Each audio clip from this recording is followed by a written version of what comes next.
Para você defender o Evangelho, você precisa conhecer. Porque se você não conhece, ao ouvir uma heresia, você não vai nem saber se é heresia ou não. Para você defender o Evangelho, você precisa conhecer esse Evangelho, porque senão você vai passar vergonha. Você precisa ler Bíblia, você precisa estudar. Você não pode ser um crente raso, você não pode ser um crente superficial.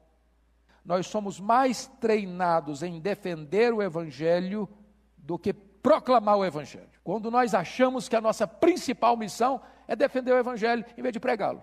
Nós estamos formando muito mais apologistas do que pregadores.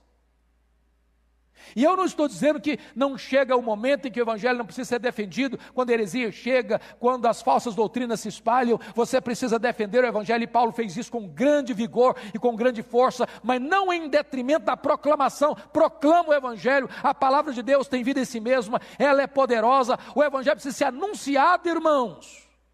Não há crescimento da igreja sem proclamação do Evangelho, porque não há colheita sem semeadura. Mas quando é necessário, é preciso defender o Evangelho das falsas doutrinas, e Paulo fez isso, por exemplo, na carta aos Colossenses, a respeito do misticismo, do gnosticismo, do legalismo, do ascetismo, e hoje nós diríamos do liberalismo teológico, do sincretismo religioso, da ortodoxia morta. Nós precisamos combater as falsas doutrinas, mas sobretudo, nós precisamos anunciar a boa nova da salvação em Cristo Jesus, nosso Senhor. Como pregar o Evangelho? Paulo nos dá 4 dicas aí. Primeiro, olha comigo, versículo 14. Nós precisamos pregar o Evangelho com desassombro. Desassombro. Significa o seguinte: você não fica com vergonha, não, irmão, de pregar a palavra lá no seu trabalho, lá no seu escritório, lá na sua fábrica, lá na sua atividade comercial, lá no seu reduto onde você trabalha, na sua vizinhança, na sua parentela. Pregue a palavra com a vida, com o testemunho e com a palavra de Deus na sua mão. Segundo, versículo 15, de boa vontade. Não tem que ser uma coisa com constrangimento, não tem que ser algo pesado.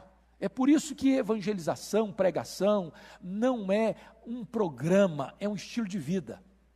Você faz isso automaticamente, você faz isso espontaneamente, você faz isso de boa vontade, você faz isso com toda a alegria do seu coração. Como pregar? Terceiro lugar, sintetizando o que Paulo disse, versículo 16, com amor. Estes por amor. Amor a Deus, amor a Cristo, amor à palavra, amor ao pecador, amor ao homem que precisa de ouvir essa mensagem gloriosa da redenção. Finalmente, de que maneira? Versículo 16, com apologia, sabendo que estou incumbido da defesa do Evangelho. Agora, para você defender o Evangelho, você precisa conhecer.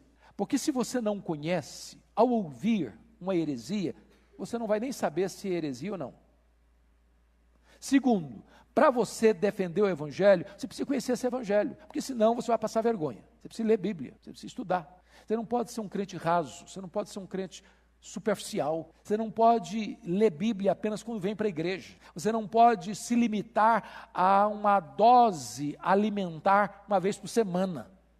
Você precisa mergulhar na palavra, conhecer a palavra, estudar a palavra, meditar na palavra, examinar a palavra, internalizar a palavra, memorizar a palavra, para que quando você estiver diante de uma situação, não dá para recorrer a um dicionário, não dá para recorrer a uma concordância bíblica, nem dá para ligar para o seu pastor. Você precisa conhecer, para dar razão da esperança que há em você.